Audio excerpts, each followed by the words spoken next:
Hello students, now welcome to video lecture. My name is Ashish and today we'll be discussing about the relationship between zeros and the coefficient of quadratic polynomial. So let's get started. We know the general formation of the quadratic polynomial, and that is ax square plus bx plus c.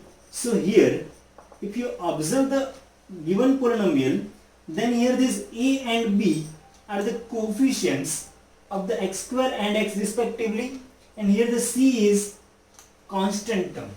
Okay, so in this equation, if I solve this quadratic polynomial, then we will get maximum two roots. Okay, so let us assume that let alpha and beta be the roots of given polynomial. Okay, so alpha and beta are the roots of the given polynomial. So we want to find out the relationship between these roots and the coefficients. Okay, so it will be alpha plus beta means sum of the zeros, and this will be product of the zeros. Alpha plus beta is sum of the zeros, alpha into beta is product of the zeros. The sum of the zeros will be given by minus b upon a, and the product will be given by c upon a. So these are the two formations that we need to remember, that we need to keep in mind. Okay, now here b stands for what? The coefficient of x. A is coefficient of x square and c is the constant term. So in other way you can write down that negative of coefficient of x divided by coefficient of x square. Here constant term divided by coefficient of x square. So actually this is the relationship between the zeros and coefficients of quadratic polynomial. Here the root means zeros only. Okay. Now how to solve this equation? How to verify that if one equation is given, then we need to find out zeros of the polynomial, and then we will verify this equation that either these formulas are correct or not. Okay, in your exercise 2.2 of class 10, it is given that verify the relationship between zeros of the polynomial and coefficient of the polynomial. So let us take one example of that type of question. First of all of you need to write down this thing. So note down this thing and keep this in mind. Okay.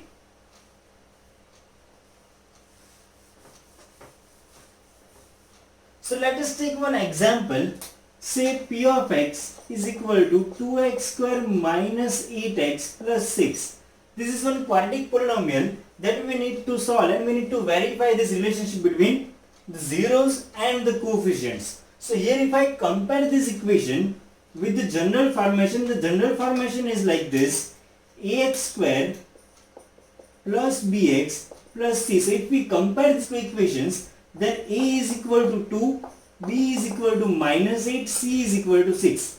Okay, these values we will get. Now first we will go for the traditional method of solving this equation. The traditional method means what? That how to solve quadratic equations.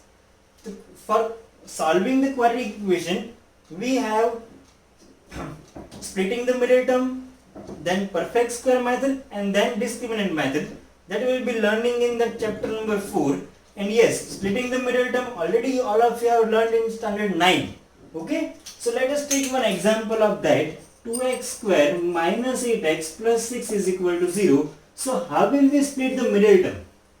So the condition is like this, that you multiply these two numbers, 2 into 6, and we need to factorize that number such that addition of the roots will give you, addition of the factors will give you minus 8.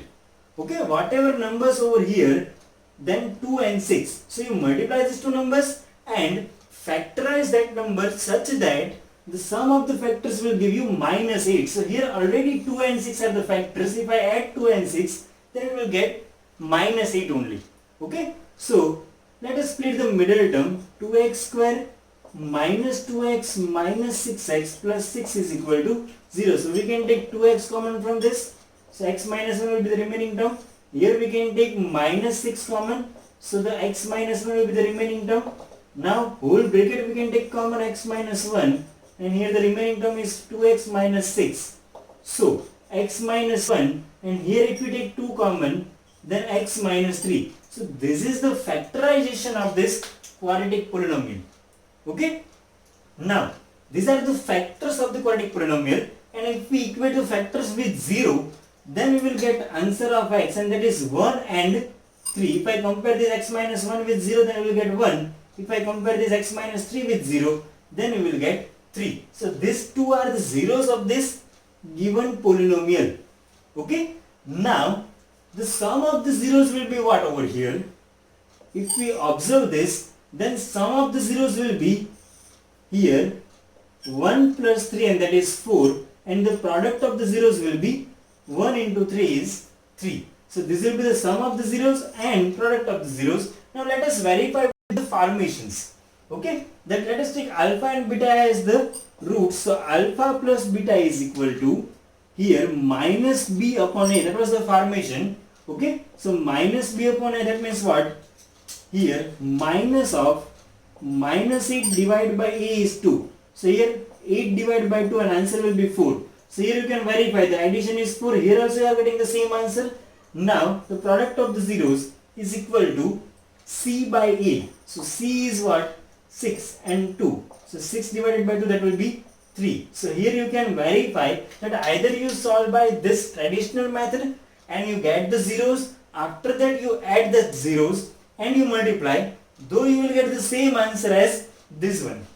Okay, so whenever the question is like this, that verify the relationship between zeros and the coefficient of polynomial, then you need to solve the question with the help of traditional method. You find out the zeros, then you check what is addition, what is multiplication. After that you apply this formation and you verify the answer, that either the both answers are matching or not. Okay. Now write down this thing. Afterwards we will take the opposite type of sums. Okay. So now we will do the opposite type of sums. Opposite type means what? That in first type what we have solved, that ax square plus bx plus c equation was given. You need to find out alpha plus beta and alpha beta. Okay. Now we will do the opposite process. That means alpha plus beta and alpha into beta will be given. We need to find out equation from this given alpha plus beta and alpha beta, and that is actually sum of the zeros and product of the zeros.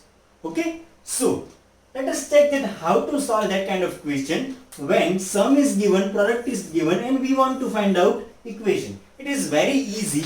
So here if alpha plus beta and alpha beta is given, then directly you can write down the polynomial as k x square minus alpha plus beta into x plus alpha beta.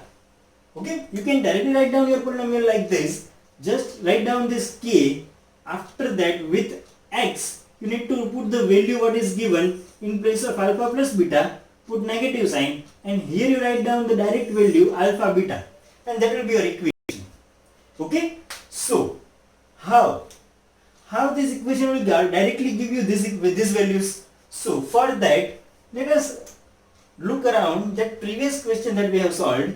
2x square minus 8x plus 6 is equal to 0. If I factorize this equation, then I will get 2x minus 1 x minus 3 as our answer.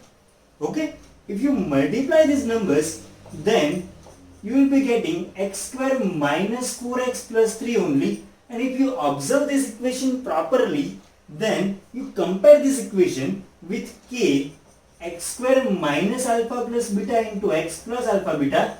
So you will get your idea that alpha plus beta was 4 in that case. So alpha plus beta is 4 over here.